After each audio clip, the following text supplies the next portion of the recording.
I know many of you probably had a glass of OJ this morning, right? Well, our next guest goes by the same nickname. Ask her story, and just like the drink, she'll tell you that it's been full of bitter and sweet moments. And today, Odessa Jenkins, or OJ, the Women's National Football Conference founder, is joining us to share her hurdles and how she used them as fuel to turn her life into a Hail Mary success story. Hello, Odessa. Let's go. Oh, How OJ. You doing? Yes. Which one? Which one should I'll I call take OJ for now. Okay, OJ. Let's go with OJ. So, OJ, let's talk about it. You grew up in South Central LA.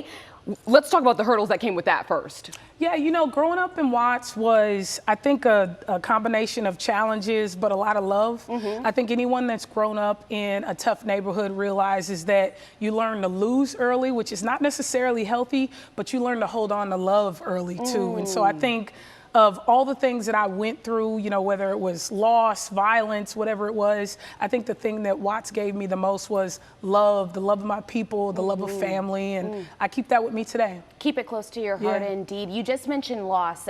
Your brother died tragically from gang violence. Tell me, how did losing someone so close to you, you just talked about how that affected your childhood, how did losing someone so close to you even change you in that moment into who you are today?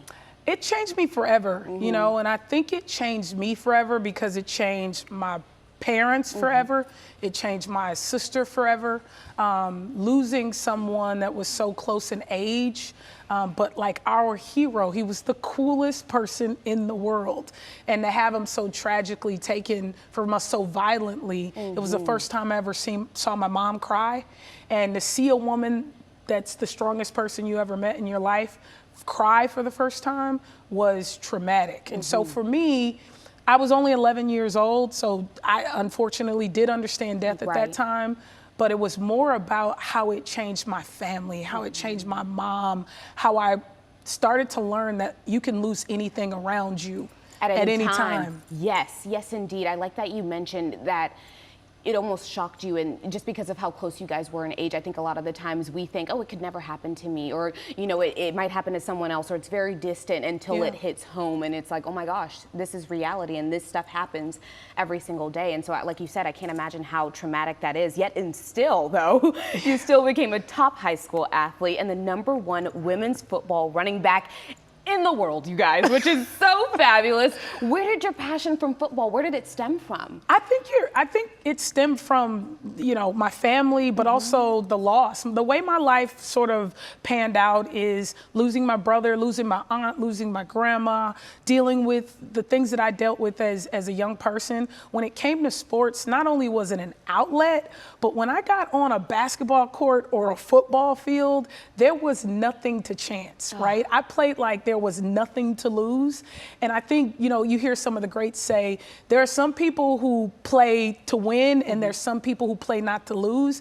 I played to win because I didn't even think about anything else. She's like, I didn't even think about losing. It never even crossed my mind. Nothing else existed. Right. It's like when you lose the way I lost in life, and when you take the shots that I've taken in life, when you get to play a game, you play with all you have. I know that's right. Now, did anyone underestimate you? Because obviously football and being a girl, society is like, So did you face any backlash when it came to that? You know, not until I got older, because I was always the girl running around with the boys at a younger. I think early on, I was small. I wasn't just a girl, I was small. So, but I was fast. Amen. You know, so when you're fast, people go, okay, all right. She can get down there. We're going to be all right. We can use her. So no, but I think over time, the boys actually just saw me as the running back. But when I started getting into playing football and the internet started to get involved and playing basketball, I think that's when things changed. And I got underestimated probably more because I was a black woman than just being a woman, because it was unique to see me in certain spaces. Well, you were a minority on top of being a minority. You know what I mean? Especially a woman in football and then a black woman on top of that. It's very difficult. It's definitely a huge hurdle to overcome. Now, your skills on the field helped Team USA go to the World Championships. But then, come on now, let's go. But then she started the Women's National Football Conference. So tell me, what inspired that move? Yeah, you know, in 2017, mean, I was coming to the end of my playing career, but I was at a high. We had just won the U.S. National Championship. Shout out to USA Football. Gold medal. I was playing football and I went into the NFL with the Atlanta Falcons, and I was sitting there with Devontae Freeman, who was a running back. He was about to sign the biggest contract in the history of the NFL. Wow. And I realized I was the best running back in the world and no one had ever given me anything. And all the women that I played football with in all the leagues had never made a dime, had never really even been recognized. And I thought, you know, maybe I could change that. Yes, indeed. Okay, so let's talk about present day, what's going on with you right now. WNFC Championship weekend. It's a big cup happening. Yes. Tell me who, what, when, where, why, because it's happening soon and we can attend. Yes, you should attend. We should attend. WNFC Championship weekend at the Star in Frisco, June 20th through the 22nd.